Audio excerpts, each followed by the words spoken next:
मुझे इस तरह से प्रभु का वचन प्रस्तुत करने के लिए जो निमंत्रण और जो अवसर दिया, उसके लिए मैं मंडली का फिर से आभारी हूँ। भाई राजीव और परिवार गा रहे थे, देखकर बहुत अच्छा लगा। मेरा अनुमान है कि मैं 25 साल के बाद उनको देख रहा हूँ। जहाँ तक मुझे याद है, मैंने उनको बपतिस्मा दिया था। हम सब एक ही परिवार के अंग थे, अंग हैं भी, लेकिन अभी ज्योग्राफिकली काफी दूर रहते हैं। कल मैंने आप सबको याद दिलाया था कि जब भी कोई व्यक्ति प्रभु यीशु को मुक्तिदाता के रूप में ग्रहण करता है, तब उसको न केवल एक नया जीवन दिया जाता है, बल्कि प्रभु उसको एक नई हैसियत देते हैं। और उस हैसियत के साथ साथ प्रभु उसके जीवन में एक बहुत बड़ा निवेश करते हैं। ये निवेश लगभग 40 अलग अलग बातों के द्वारा होता है, जिनमें से कुछ प्रभु की ओर से स्थायी रूप से किए हुए निवेश हैं, जिनके बारे में हम कुछ नहीं कर सकते, लेकिन कुछ निवेश ऐसे हैं जिनके बारे में प्रभु चाहते हैं कि हम उनका उपयोग करें, जिससे कि हमारे आत्मिक जीवन में और अधिक आत्मिक धन और संपत्ति हो। इसके 4 भाग हैं और चारों भागों पर हमें ध्यान देना है। कल मैंने इसका पहला भाग आपको बताया था।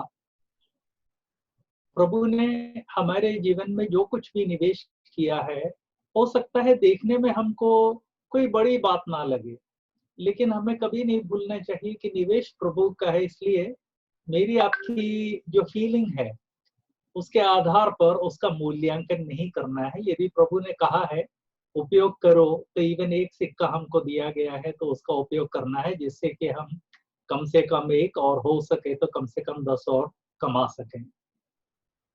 दूसरा भाग जो आज हम लेंगे, मैं याद दिलाना चाहता हूं कि जब हम निवेश का सही उपयोग करते हैं, तब स्वाभाविक है कि हमारी पूंजी बढ़ती चली जाएगी। और जब पूंजी बढ़ती चली जाएगी, तो प्रभु हमसे चाहते हैं कि उस पूंजी के द्वारा हम और भी संपत्ति अपना कर लें। ये सब आत्मिक बातों के बारे में बात हो रही है, ये मैं याद दिलाना चाहता हूँ। तीसरी बात, जब इस तरह से हम अपने आत्मिक जीवन में आगे बढ़ते हैं, तब कई बार हमने कभी सोचा नहीं, इस तरह की पूंजी एकदम से हमारे सामने आ जाती है। प्रभु स्वयं देते हैं। इस पूंजी को देखने, समझने और उसको अपना करने, और उसके अलावा इस पूंजी का उपयोग इस तरह से करने के लिए प्रभु हमारी मदद करे कि सारी मंडली को, सारे मसीही जगत को और हमारे मित्र आदि को उसका फायदा हो। चौथी बात जो मैं याद दिलाना चाहता हूँ, वो ये है कि हम कभी भी, ये बहुत महत्वपूर्ण बात है, प्रभु ने जो दिया है उसको कभी भी हम कम करके ना आके हमारे जीवन में, चाहे कमी हो या बहुतायत हो, कमजोरी हो या बल हो, घर पे हो या गुलामी में हो, हर जगह प्रभु ने हमको रखा है। और इस कारण प्रभु ने चूंकि हमें एक लक्ष्य के साथ रखा है, इसलिए प्रभु हमारी मदद करे कि हम उस लक्ष्य को अपने जीवन में प्राप्त करें। आज दूसरे भाग को मैं याद दिलाना चाहता हूँ, पूंजी का सही उपयोग करें। और उसको जब पूंजी बढ़ जाती है, तब हम स्वयं उसका निवेश करें। मत्ती रचित सुसमाचार के 13वें अध्याय के 44वें पद से आगे हम इस तरह से पढ़ते हैं। मत्ती 13:44 से आगे हम इस तरह पढ़ते हैं। स्वर्ग का राज्य खेत में छिपे हुए धन के समान है, जिसे किसी मनुष्य ने पाकर छिपा दिया और मारे आनंद के जाकर और अपना सब कुछ बेचकर उस खेत को मोल लिया। फिर स्वर्ग का राज्य एक व्यापारी के समान है, जो अच्छे मोतियों की खोज में था। जब जब उसे एक बहुमूल्य मोती मिला, तो उसने जाकर अपना सब कुछ बेच डाला और उसे मोल लिया। इसमें जो दूसरा भाग है, एक व्यापारी जो सर्वोत्तम मोतियों को तलाश रहा था, जब उसको एक सर्वोत्तम मोती उसने बाजार में देखा, तो उस मोती की बेशकीमत मोती के लिए अपना सब कुछ उसने बेच दिया, जिससे कि वो बेशकीमत मोती उसका हो जाए। ये तो हमको बात समझ में आती है। लेकिन इसी जो प्रभु ने ये जो जो उदाहरण दिया, इसमें पहला भाग भारतीय लोगों के लिए समझना थोड़ा सा मुश्किल है, क्योंकि पहले भाग में या 44वें पद में हम पढ़ते हैं कि एक आदमी जा रहा था, अचानक किसी खेत में उसको खजाना नजर आया। खजाना नजर आया तो उसने उसको वहीं छुपा दिया और उसके बाद जाके वो खेत खरीद लिया जिससे कि वो खजाना उसका हो जाए। हम भारतीयों के लिए ये समझना मुश्किल है। मैं उसकी थोड़ी सी पृष्ठभूमि दे दूं।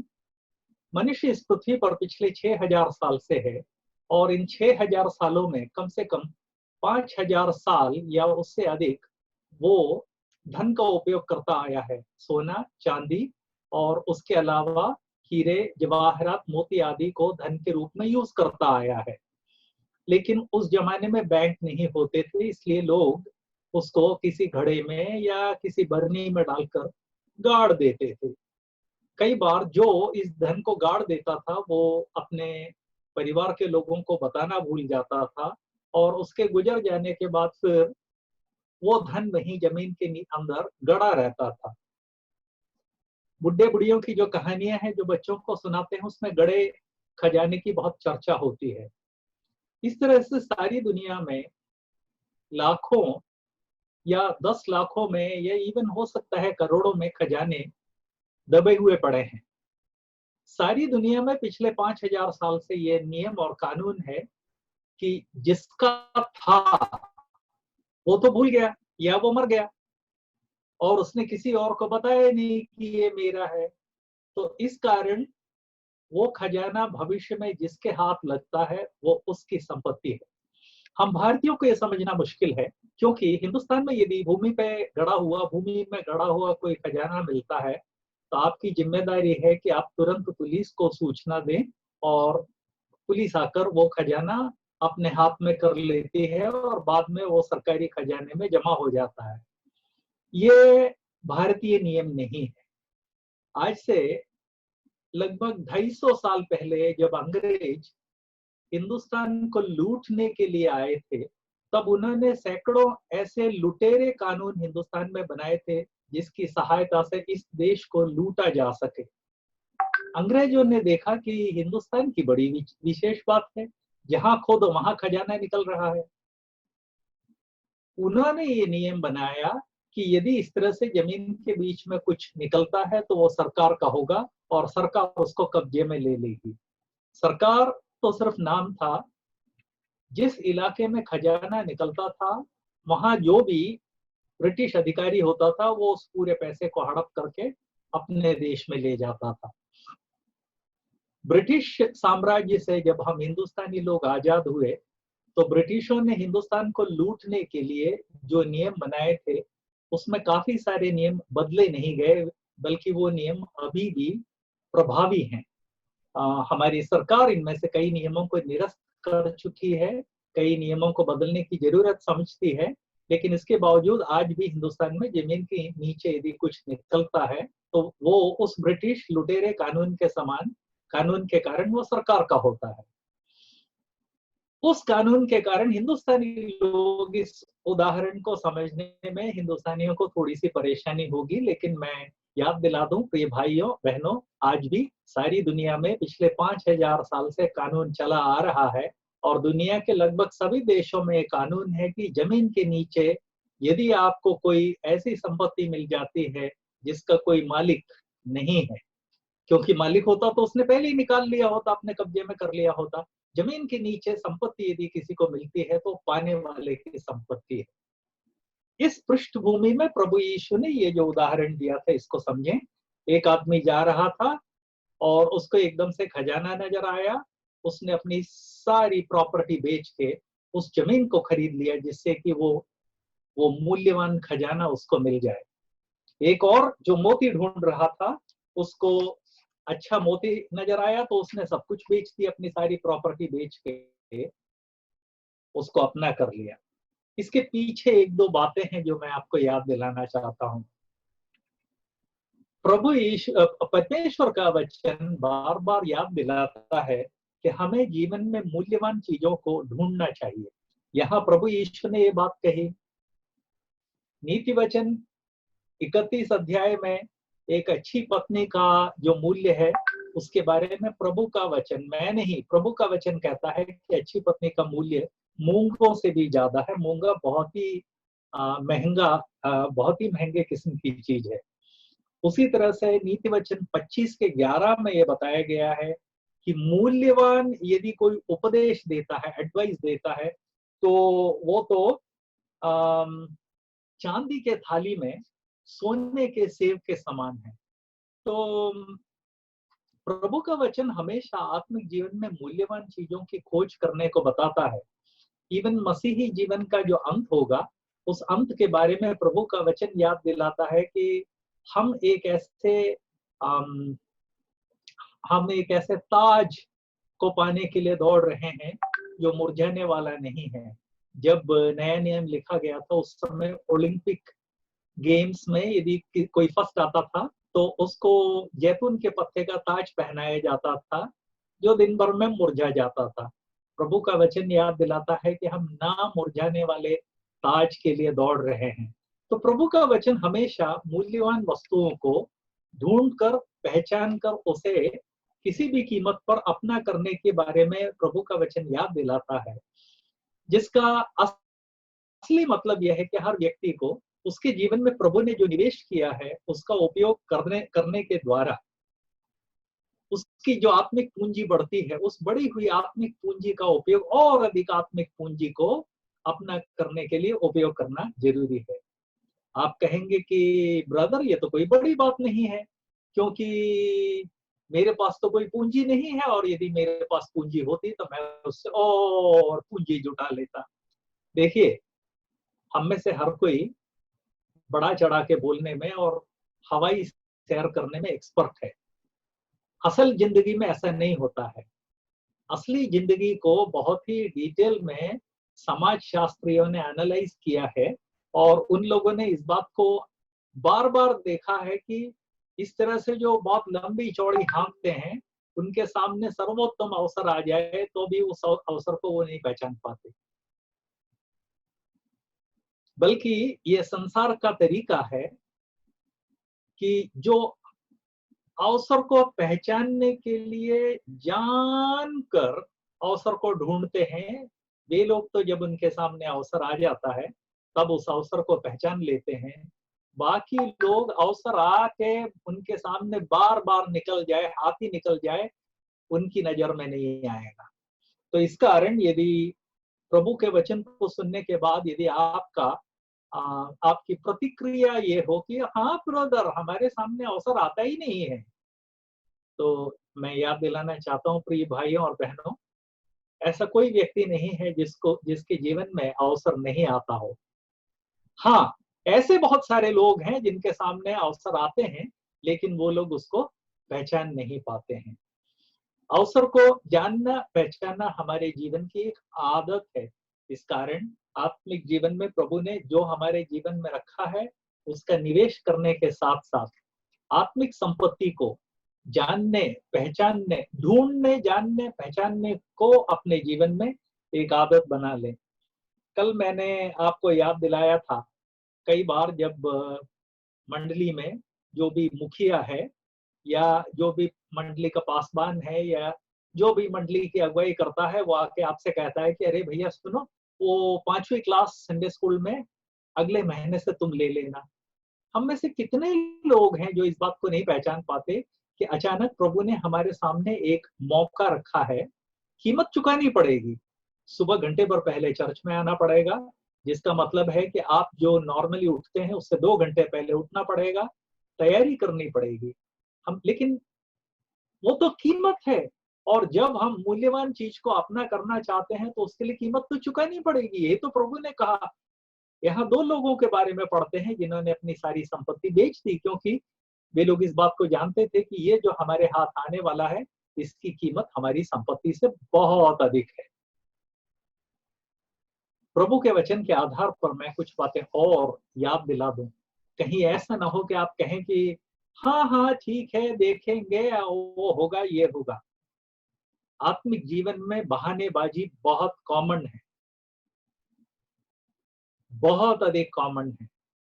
मेरी आदत है, मैं लोगों को प्रोत्साहित करता हूँ, लेकिन जब भी प्रोत्साहित करता हूँ तो 10 में से कम 9 लोग हाँ कर लेंगे, आज कर लेंगे, कल कर लेंगे, मौका आएगा तब करेंगे, पहले शादी हो जाए तब कर लेंगे, और उसके बाद बच्चे हो जाए तब कर लेंगे, और बच्चों की शादी हो जाए, बच्चों की नौकरी लग जाए,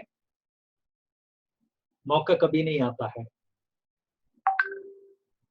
क्यों? प्रभु मौका देते हैं, लेकिन हमारे जीवन में मौके का उपयोग कभी इसलिए नहीं आता है कि हम बहाना बनाते हैं। प्रभु का वचन याद दिलाता है कि हर व्यक्ति को मौका दिया जाता है। प्रभु ने अपने दासों का जो उदाहरण दिया था, उसमें ऐसा कोई दास नहीं था जिसको कम से कम एक सिक्का ना दिया गया हो, और जिन्होंने उसका सही विनिमय किया उनको तो और भी अधिक दिया गया। तो इसलिए प्रभु के वचन का पहला प्रिंसिपल जो मतलब आगे बढ़ते समय मैं आपको याद दिलाना चाहता हूँ, वो यह है कि हम में से हर एक को मौका दिया जाता है। लेकिन दूसरा प्रिंसिपल यह है, हर व्यक्ति ना तो मौके की तलाश में है, ना तो मौका देख के पहचानता है, और ना तो पहचानने के बाद उसका उपयोग करता है। गलती हमारी है, प्रभु की नहीं है। प्रभु की तरफ से दिया जाता है, लेकिन हर व्यक्ति उसके उपयोग के लिए उत्सुक नहीं है, इसलिए कि गड़ा हुआ खजाना हो या मूल्यवान मोती हो, उसको खरीदने के लिए सब कुछ बेचना पड़ेगा, जिसके लिए हम में से कई लोग तैयार नहीं है। प्रभु का वचन याद दिलाता है कि इस तरह की तैयारी जरूरी है, और यदि इस तरह की तैयारी हमारे जीवन में आनी है तो उसके लिए सबसे पहले हमें अपना नजरिया बदलना पड़ेगा, अपना दृष्टिकोण बदलना पड़ेगा। उसके बारे में रोमियो की पत्री 12वें अध्याय में हम इस तरह से पढ़ते हैं। रोमियो की पत्री 12वां अध्याय पहले पद से हम पढ़ना शुरू करते हैं। वहां लिखा हुआ है, इसलिए भाइयों, मैं तुमसे परमेश्वर के दया स्मरण दिलाकर विनती करता हूं कि तुम अपने शरीरों को जीवित, पवित्र और परमेश्वर को भावता हुआ बलिदान करके चढ़ाओ। देखिए, बलिदान करके चढ़ाने का मतलब है कि जीवन में काफी त्याग वगैरह करना पड़ेगा, जो कि कीमत अदा करने के समान है। इसीलिए तो बहुत सारे लोग बहुत ही प्रार्थना पूर्वक प्रभु से और आत्मिक जीवन से भी दूर रहते हैं। लेकिन प्रभु का वचन याद दिलाता है कि इस तरह से बलिदान चढ़ाओ, यही तुम्हारी आत्मिक सेवा है। अब दूसरे पद में जो कहा गया उस पर ध्यान दें, इस संसार के सदृश ना बनो, परंतु तुम्हारी बुद्धि के नए हो जाने से तुम्हारा चाल चलन बदलता जाए। ठीक है, मान लिया। आगे, जिससे तुम परमेश्वर की भली, भावती और सिद्ध मतलब परफेक्ट इच्छा अनुभव से मालूम करते रहो। यदि मेरे आपके जीवन में प्रभु के द्वारा दिए गए अवसर जब प्रभु देते हैं, उसे पहचानना है, और पहचान कर उसके लिए किसी भी तरह की कीमत अदा करने के लिए हमें तैयारी करनी है, तो ये जरूरी है कि हमारे मनों का रूपांतर होना जरूरी है। और मनों का रूपांतर तब होगा जब हम इस बात को समझ जाएंगे कि हमारा शरीर एक जीवित और पवित्र बलिदान के रूप में प्रभु के हाथ में देना है।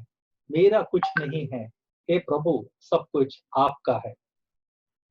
जब हम इस तरह से करेंगे, मतलब जो हमको दिया गया है उसके द्वारा हम और अधिक संपत्ति कमाएंगे, तब क्या होगा? प्रभु का वचन ही कहता है, जिस दास ने 10 और सिक्के कमाए थे उसका क्या हुआ? प्रभु ने कहा, तू थोड़े में विश्वस्त रहा, मैं तुझे बहुत चीजों का अधिकारी बनाऊंगा, जाओ और 10 शहरों पर राज्य करो। आज जब हम सुनते हैं कि 10 शहर पर राज्य करो, तो हमको लगता है कि क्या है, काय का सरदर्द है। उस जमाने में 10 शहर पर राज्य करने का मतलब ये था कि उस 10 शहरों से जो भी इनकम टैक्स, सेल टैक्स और अन्य टैक्स आएंगे, उसमें से एक बड़ा पोर्शन इसका होगा। जिसका मतलब है प्रभु ने उसको बहुत अधिक धन धान्य से भरपूर किया। प्लस प्रभु ने एक काम और किया, जिसके पास एक था उसके बारे में कहा, छीन लो उससे और दे दो उसको जिसके पास 10 है। तब लोगों ने कहा था कि हे प्रभु, उसके पास तो 10 ऑलरेडी है और आपने तो उसको बहुत कुछ दिया है, और वो गरीब अभागा, उसके पास जो एक है आप छीन रहे हैं। तब प्रभु का जवाब ये था कि नालायक, जिसको मैंने निवेश करने के लिए दिया था उसने निवेश नहीं किया, इसलिए छीन लिया जाएगा। ये मेरा शाश्वत नियम है। प्रभु का वचन याद दिलाता है, यदि हम विश्वास योग्यता से अपने जीवन में प्रभु ने जो दिया है उसका उपयोग करेंगे, तो दिन प्रतिदिन हमारी आत्मिक संपत्ति बढ़ती चली जाएगी। सांसारिक रूप से बढ़ेंगे ये मैं नहीं कह रहा, हो सकता है सांसारिक रूप से आत्मिक संपत्ति बढ़ जाने के बाद भी सांसारिक रूप से आप जो है फटे चिथड़े ही पहन रहे हो। मैं इतिहास में ऐसे कई लोगों को जानता हूं जिन्होंने प्रभु के लिए बहुत अधिक आत्मिक योगदान दिया, लेकिन उनके जीवन में सांसारिक तौर पर देखने के लिए कुछ भी नहीं था। कई लोग तो 8-8, 10-10, 20-20 साल जेल में रहे और वहां जेल से उन्होंने ये आत्मिक जीवन में योगदान दिया।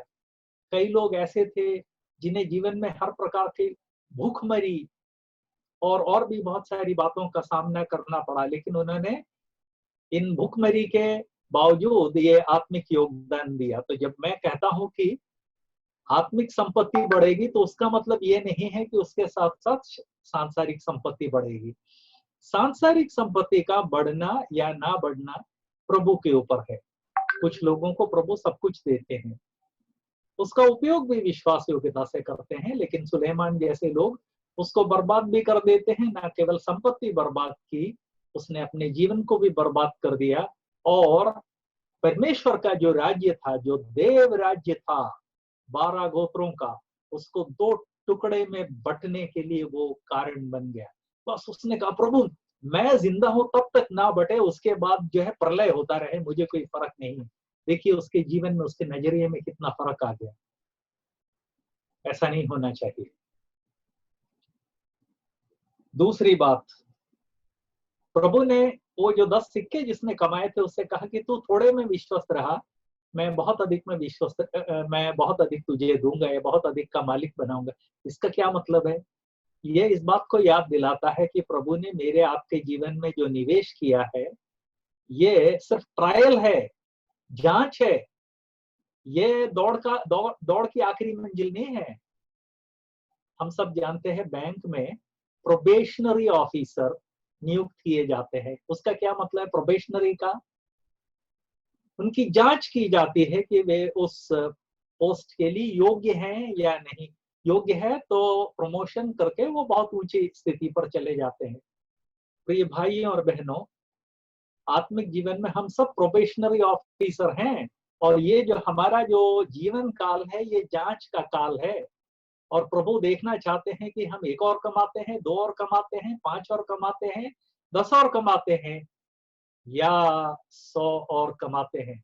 और जब हमारा प्रोबेशन का कार्य काल समाप्त हो जाएगा और हम आसमान में बादलों पर उठा लिए जाएंगे, तब प्रभु सबके सामने हमारी जांच करेंगे। हम में से कई लोगों से कहेंगे, हे मेरे दास तू थोड़े में विश्वास योग्य रहा, मैं तुझे बहुत चीजों का अधिकारी बनाऊंगा। तब मेरी आपकी क्या स्थिति होगी? कहीं ऐसा तो नहीं कि वहां खड़े होके, अच्छा हाँ जॉनसन फिलिप हो ना, क्या कर रहे थे?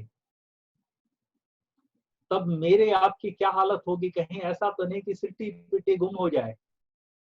प्रभु कहेंगे अच्छा ठीक है, पहली परीक्षा अग्नि में से होकर हम तुमको गुजारेंगे। तब याद आता है कि हे प्रभु, सोना चांदी बहुमूल्य पत्थर का निवेश करना था और मैंने तो घास फूस और काठ का निवेश किया। मेरे प्रिय मित्रों, आत्मिक जीवन खेल नहीं है, तमाशा नहीं है। ये कोई नाटक नहीं है कि आप स्टेज पर चढ़े, राजे महाराजाओं के समान नाटक करके नीचे चले आए। आत्मिक जीवन एक यथार्थ है जहां प्रभु ने हमको शाश्वत जीवन देने के साथ साथ हमारे जीवन में निवेश करके अपने वचन में बार बार हमको ये बात याद दिलाई है, बच्चे ये तुम्हारा ट्रायल पीरियड है। ट्रायल के बाद आखिरी परीक्षा होगी, जब कहीं ऐसा ना हो कि तुम, प्रभु का वचन कहता है कि तुम नंगे ना पाए जाओ। क्यों? जब आग में से होके गुजर जाएंगे तो जो अस्थाई है वो तो जल जाएगा। बहुत भय के साथ हम अपने आत्मिक जीवन को हैंडल करें, ये बात मैं आज फिर से याद दिलाना चाहता हूं। कितने अधिक समर्पण के साथ मुझे और आपको अपना जीवन बिताना चाहिए। फिर से मैं याद दिलाना चाहता हूं, प्रिय भाइयों और बहनों, अगले पार्ट में जाने से पहले प्रिय भाइयों और बहनों, कभी भी मुझे और आपको अपने जीवन में ये नहीं कहना चाहिए मैं तो ज्यादा पढ़ा लिखा नहीं हूं, मैं अमीर नहीं हूं, प्रभु ने मुझे बोली नहीं दी है, भाषा नहीं दी है, दुनिया के हिसाब से कोई योग्यता नहीं दी है।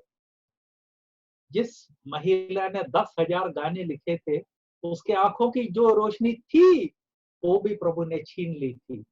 लेकिन उसने कहा कि प्रभु ने आंखों की रोशनी इसलिए छीन ली जिससे कि मेरी आत्मिक आंखें खुल जाएं। तो इसलिए कभी भी अपनी कमी, अपनी घटी, इसका रोना ना रोए, बल्कि आपको जिस स्थिति में प्रभु ने रखा है उस स्थिति में प्रभु आपका उपयोग करना चाहते हैं, इस बात को पहचाने।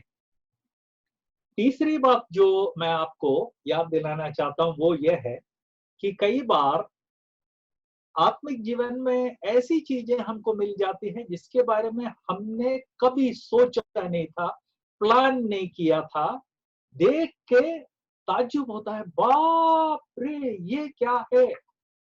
ऐसी एक घटना हम प्रभु के वचन में पढ़ते हैं, दूसरा राजा 7वें अध्याय के 9वें पद में। दूसरा राजा 7वां अध्याय 9वां पद। थोड़ी सी पृष्ठभूमि बता दूं, ये एक ऐसा समय था जब प्रभु के बच्चे अपने जीवन में भयानक अकाल फेस कर रहे थे। वहां प्रभु के वचन में लिखा है कि कबूतर का बीट बिक रहा था, जिस चीज को खाद डालने के लिए यूज करते हैं वो बिक रहा था। ऐसी हालत हो गई थी उस समय। थोड़े से कोढ़ी थे। कोढ़ियों की पृष्ठभूमि आपको बता दूं, इस्राएली जनता के शहरों में कोढ़ियों का जाना वर्जित था। शहर के बाहर ऐसे थोड़े से स्थान होते थे जहां पर ये कोढ़ी लोग अलग से रहते थे, उसके बाहर नहीं जाते थे। कोई भी दयालु करुणामय यहूदी यदि इन कोढ़ियों की मदद करना चाहता था तो जहां ये लोग रहते थे उसके पास जाकर खाना फेंक देते थे और वो कोढ़ी लोग उस खाने को उठाकर खा लेते थे। लेकिन जब करुणामयी यहूदी को अपने खुद के खाने के लाले पड़ रहे थे, अपने परिवार को खिलाने के लिए उसके पास पर्याप्त भोजन नहीं था, वो कोढ़ियों को क्या खिलाता। तो कोढ़ियों की स्थिति बड़ी खराब हो गई। खाना नहीं है, खान पान के बिना भूखे मरने लगे। तो उन्होंने कहा कि एक काम करते हैं, अपने लोगों से युद्ध करने के लिए अरामी लोगों की आर्मी आई। अरामी मतलब सीरिया, आजकल जिसे अपन सीरिया बोलते हैं। यहूदियों के घोर दुश्मन थे वो लोग। यहूदियों से युद्ध करने के लिए बाउंड्री पर आके पड़े हुए थे, कैंप उन्होंने छावनी डाली थी। तो कोढ़ियों ने कहा कि यहाँ तो कोई खाने को देगा नहीं, भूख से मर रहे हैं, एक काम करते हैं, क्या मालूम सीरिया के लोग, अरामी लोग जो है, दया करके हमको कुछ दे दें। किसी ने कहा कि अरे भैया मार डालेंगे तो क्या होगा। तो उन्होंने कहा वैसे भी मरना है, ऐसे भी मरना है, वैसे भी मरना है, तो जाके देख लेते हैं, बाई चांस यदि कुछ खाने का माल ही मिल जाए तो जीवित रहेंगे। ये सोच के ये कोढ़ी लोग अरामियों की छावनी में पहुंचे। ये जो अध्याय मैं आपको बता रहा हूँ, दूसरा राजा 7, 6 और 7 को आज समय मिलने पर थोड़ा सा पढ़ लें जिससे इसकी पृष्ठभूमि आप समझ लें। वहां पहुंचे तो सारी की सारी छावनी खाली पड़ी है, कोई कुत्ता भी नहीं भटक रहा है। पहले टेंट में घुसे तो कपड़े, सोना चांदी, खान पान का सामान, क्या चाहिए सब कुछ वहां था। भरपेट खान पान किया, उसके बाद सोना चांदी उठा के ले जाके उन्होंने गाड़ दिया। आप पूछेंगे कि ये खान पान और सोना चांदी कहाँ से आया। पुराने जमाने से एक सिस्टम है कि जब भी कोई युद्ध के लिए जाता है तो जिसको वो हराता है उसका सब कुछ लूट ले जाता है। ये जो तरीका है लगभग 1970 तक चला। लगभग 1970 के आसपास दुनिया के बहुत सारे देशों ने ये नियम बनाया कि युद्ध के लिए जो भी जाता है उसमें जीतने वाला देश हारने वाले देश को लूटेगा नहीं। नियम है, इसके बावजूद लोग लूटते हैं। अभी आपको याद होगा 1990 में जब कुवैत के ऊपर उसके पड़ोसी ने चढ़ाई की थी, कुवैत से इवन गाड़ियों के टायर वो लोग उतार के ले गए थे। तो पुराने जमाने से तरीका है। तो ये आरामी लोग तो युद्ध में एक्सपर्ट्स थे, तो जहां भी गए वहां से लूट लाट के सब कुछ ले आए थे, और हर व्यक्ति जितना लूटता था वो उसका हो जाता था। तो पहले के तंबू में खान पान सब कुछ मिला, खा पी के ले जाके उन्होंने गाड़ दिया। दूसरे तंबू में गए, खाया पिया, ले जाके गाड़ दिया। अरे फिर उनको लगा सारे टेंट खाली हैं, मतलब हजारों टेंट है, सारे टेंट खाली हैं, हर टेंट के अंदर खान पान का सामान है, कपड़े लगते हैं, धन है। अरे यही तो प्रभु के लोगों को चाहिए। वहां तो अकाल पड़ रहा है और यहाँ माल ही माल है हजारों टेंट में। आपस में उन्होंने कहा कि देखो, है तो हम कोड़ी शहर के बाहर, लेकिन इसके बावजूद हमें ये नहीं भूलना चाहिए कि हम यहूदी हैं, और हमारे माँ बाप भाई बहन जो शहर में है वो लोग भूख के मारे, प्यास के मारे उनकी हालत खराब हो रही है। चलो ये खबर सुनाते हैं। बाप रे, उनके सामने कैसी विडंबना थी, लेकिन उन्होंने आपस में ये बोला। 9वें पद में हम देखते हैं, तब वे आपस में कहने लगे, जो हम कर रहे हैं अच्छा नहीं है, मतलब हम अकेले लूट रहे हैं, ये आनंद के समाचार का दिन है, परंतु हम किसी को नहीं बताते, मतलब हमने अभी तक किसी को नहीं बताया। यदि हम सुबह होने तक ठहरे तो हमको दंड मिलेगा। आओ हम राजा के घराने के पास जाकर ये बात बता दें। देखिए यहाँ दो तीन बातें हैं। उस जमाने में टॉर्च तो होते नहीं थे जो रात को वो राजा के महल के पास जाएं। दूसरी बात, किसी आम व्यक्ति के पास जाओ तो पत्थर फेंक के वो उनको भगा देते, और यहाँ वो ऊंचे मंसूबे बना रहे, राजमहल में जाएंगे। क्या कारण था? उन्होंने इस बात को समझा कि हमने जीवन में कभी सोचा नहीं था, इससे अधिक धन संपत्ति पूंजी हमारे हिस्से में आ गई है, और इतनी पूंजी है, इतनी धन संपत्ति है, और इतना भोजन है कि प्रभु के परिवार में, शहर में सब लोग आके लूटे, इसके बावजूद बच जाए। जब प्रभु ने इस तरह से हमको दिया है तो इसका उपयोग, सदुपयोग करना चाहिए। यदि प्रभु के द्वारा दिए गए समय में हमने इसका सदुपयोग नहीं किया, सुबह तक इंतजार करेंगे, तो उधर भूख से सैकड़ों लोग आज की रात को मारे जाएंगे, जिसकी जिम्मेदारी, जिसका दोष हमारे ऊपर होगा। चलते हैं अंधेरी रात में, वो लोग चल दिए। जिन लोगों का जीवन गांव में बीता है वे लोग जानते हैं कि बिना बिजली के अंधेरी रात किसी गांव या नगर से होकर जाना कितना भयानक होता है। कुत्तों का डर अलग रहता है। लेकिन ये लोग गए, रातों रात गए, राजभवन में गए, और इन्होंने वो खबर सुनाई।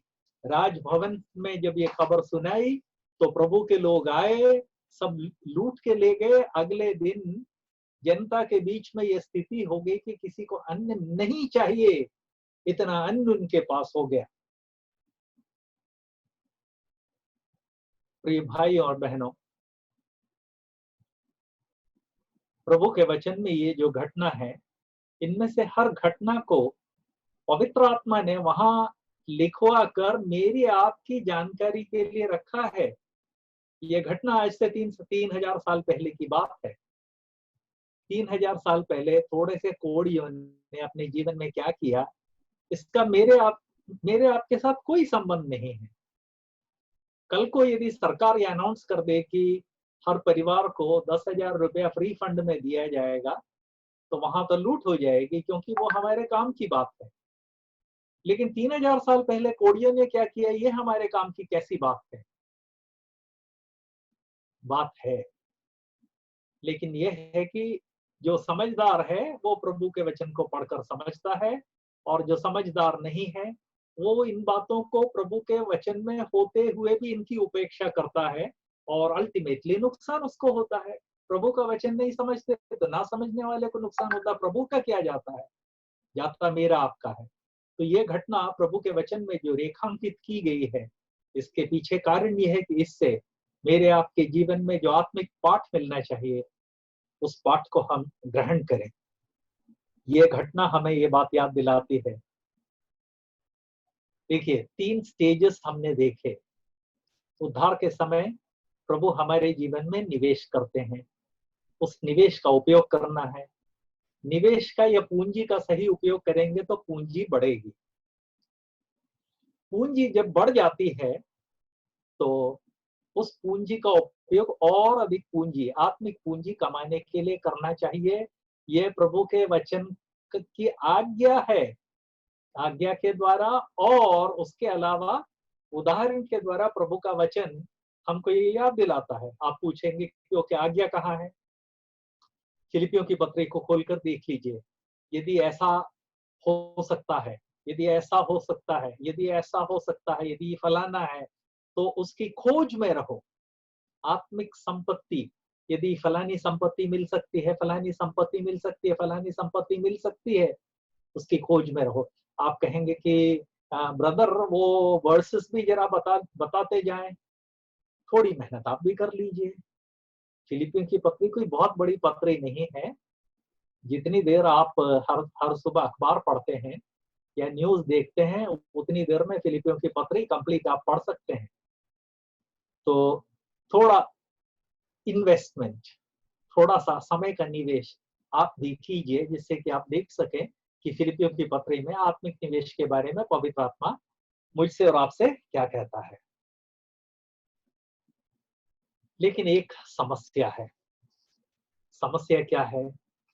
आत्मिक जीवन में प्रभु जब इस तरह से हमारी मेहनत के बिना, पहला निवेश मेहनत के बिना हुआ, उसको हमने खूब उसका विनिमय किया, तो उसके कारण जो नंबर 2 है, उसको हमने अपनी मेहनत के द्वारा कमाया। नंबर 3, इन कोड़ियों को जिस तरह से माल मिल गया था, उस तरह से जब हमारे जीवन में आता है, तब कितना भी मैच्योर व्यक्ति क्यों ना हो, उसके जीवन में एक परेशानी होती है। क्या? स्वार्थ धीरे से सर उठाता है। आप कहेंगे कैसी बात कर रहे हैं ब्रदर, यदि इस तरह से माला माल हो जाएंगे तो स्वार्थ कैसे सर उठा सकता है?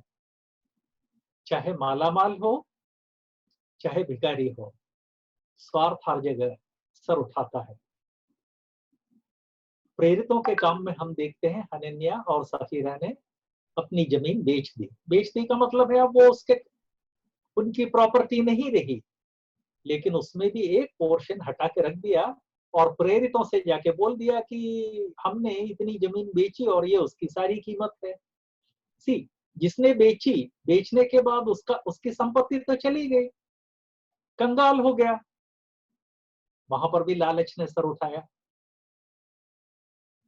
सुलेमान, जिसको प्रभु ने सब कुछ दिया, बुद्धि, ज्ञान, धन, यश, राज्य, शक्ति, उसके मन में भी लालच आया, बल्कि हाई लेवल का लालच है, जिसको अपन हिंदी में लोभ बोलते हैं। लोभ ही हो गया, मोह आ गया। और हम इस बात को जानते हैं कि जब उसके मन में लोभ और मोह आया, तो प्रभु को छोड़कर किन किन चीजों के पीछे चला गया। जरा जो सबोपदेशक है उसको पढ़ के देखें, कैसी उल्टी सीधी बातें वो बोलता है। पवित्र आत्मा ने उसके द्वारा बोली गई ये बातें मेरे और आपके ज्ञान के लिए और मुझे आपको वार्निंग देने के लिए प्रभु के वचन में रखा है कि प्रभु के द्वारा सब कुछ मिलने और प्राप्त करने के बावजूद यदि हमारे मन में लोभ आ जाता है, प्रभु के प्रति समर्पण के बदले यदि हम अपने लोभ और अपनी लालसा के पीछे जाएंगे, तो हम अपने जीवन को तो बर्बाद कर देंगे, दूसरों के जीवन में भी बर्बादी का कारण बन जाएंगे। इसीलिए तो परमेश्वर ने अपनी जनता को देव राज्य, मतलब जहां परमेश्वर का राज्य है, जहां परमेश्वर राजा है, रखा। लेकिन उस राज्य को एक राजा के नीचे एक राज्य के रूप में रहने के बदले वो दो में टूट के दो टुकड़ा हो गया। गलती किसकी थी? सुलेमान की। हाँ, उसको लगा कि हाँ मेरे जीते जी नहीं हुआ है, अच्छी बात है, कोई और भुगते अपनी बला से। जब हमारे जीवन में लोभ या स्वार्थ आ जाता है तो हम इसी तरह से सोचने लगते हैं। तो ये भाई और बहनों, हम में से हर व्यक्ति को प्रभु अनुग्रह देते हैं, अलग अलग प्रकार का अनुग्रह देते हैं, अलग अलग प्रकार के अवसर प्रभु भेजते हैं। ये बात मैं बार बार याद दिलाना चाहता हूँ। मैं उन लोगों में से हूँ जिन्होंने प्रभु के अनुग्रह का बहुत अधिक अनुभव किया है। कल क्लास के दौरान मैंने आपको बताया था कि मेरे पापा जब उत्तर भारत में प्रचारक के रूप में 1960 में ग्वालियर आए, चंबल, एक अच्छे स्कूल में भेजने के लिए पैसा नहीं था, अच्छे कपड़े के लिए पैसे नहीं थे। मैं किसी शादी में जाता था तो स्कूल यूनिफॉर्म पहन के जाता था, क्योंकि वो मेरा सबसे अच्छा कपड़ा था। अंग्रेजी मीडियम में पढ़ने का मौका नहीं मिला। तो क्या हुआ, मैं बर्बाद हो गया क्या? जी नहीं। वो ट्रेनिंग प्रभु की इच्छा थी, उसके पीछे प्रभु की योजना थी। भाषा, जब प्रभु की इच्छा होती है तब भाषा सीखने का मौका आ जाता है। मैंने बीएससी की, एमएससी की हिंदी मीडियम। एमएससी करने के बाद 3 साल मैं नौकरी के लिए गया। उन 3 सालों में मेरे साथ अंग्रेजी के 3 अध्यापक थे। उन तीनों ने अपना पूरा समय मुझे अंग्रेजी ट्रेन करने में दिया। 3 साल में अंग्रेजी में इतना एक्सपर्ट हो गया कि चौथे साल मुझे स्कॉलरशिप मिला जर्नलिज्म, अंग्रेजी जर्नलिज्म की ट्रेनिंग के लिए। मैं स्कॉलरशिप पे विदेश जा सका। तो मैं वही आपको बता रहा था, अपने भूतकाल पर मुझे वो नहीं मिला, ये नहीं मिला सोच के कभी भी अपने जीवन में दुखी ना हो। यदि प्रभु ने आपको किसी चीज से वंचित रखा था तो उसके पीछे कारण था। मुझे हिंदी मीडियम की ट्रेनिंग प्रभु ने इसलिए दी कि हिंदी के प्रति मेरे जीवन में अथाह स्नेह आए। प्रभु ने मुझे 2-3 ऐसे अध्यापक दिए जिनके प्रति मैं आभारी हूँ, जिन्होंने हिंदी के प्रति मेरे मन में प्रेम कूट कूट के भर दिया। आज मैं हिंदी क्षेत्र से बहुत दूर हूँ। कई लोग पूछेंगे कि भाग गए क्या छोड़ के? जी नहीं, मैं भाग नहीं गया। हेल्थ के कारण मुझे मध्य प्रदेश छोड़ना पड़ा। जब मैं 9th में था तब पहला स्ट्रोक हुआ, मेरी आंखों की रोशनी चली गई।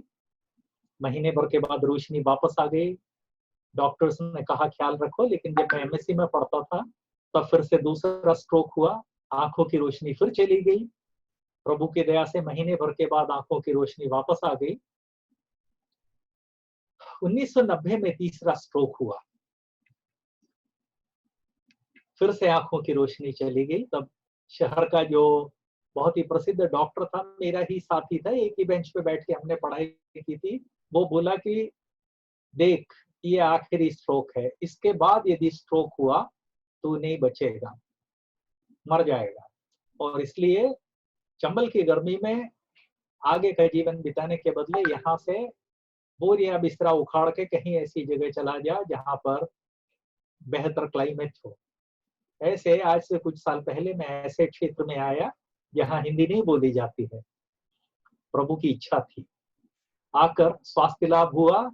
तब तक उत्तर भारत से लोगों का आवागमन चालू हो गया केरल में। उनको देखकर उनके लिए हिंदी में ट्रैक्ट पब्लिश करना शुरू किया, लोगों ने बांटना शुरू किया। उसके कुछ साल के बाद मेरी ही मंडली के एक युवा भाई जिनका नाम है जेफरी, प्रभु ने उस भाई का उपयोग किया जिनके द्वारा हमारी मंडली में एक हिंदी सभा या हिंदी सत्संग की स्थापना हुई। उस सत्संग में नॉर्मली संदेश मैं देता हूं। मध्य प्रदेश से 2 लोग कम से कम आके संदेश दे चुके हैं। राजनांदगांव से भाई अतुल्य यहाँ संदेश दे चुके हैं। चंबल से भाई रणजीत भी यहाँ संदेश दे चुके हैं।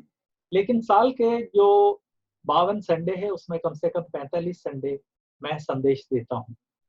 मैं एक ऐसे प्रदेश में हूँ जहाँ हिंदी नहीं बोली जाती है, लेकिन अभी भी हिंदी नहीं बोला। क्यों? इसलिए कि हिंदी मीडियम में पढ़ाई हुई और मेरे जो अध्यापक थे उन्होंने ठूस ठूस के भाषा के प्रति प्रेम मेरे दिल में भर दिया।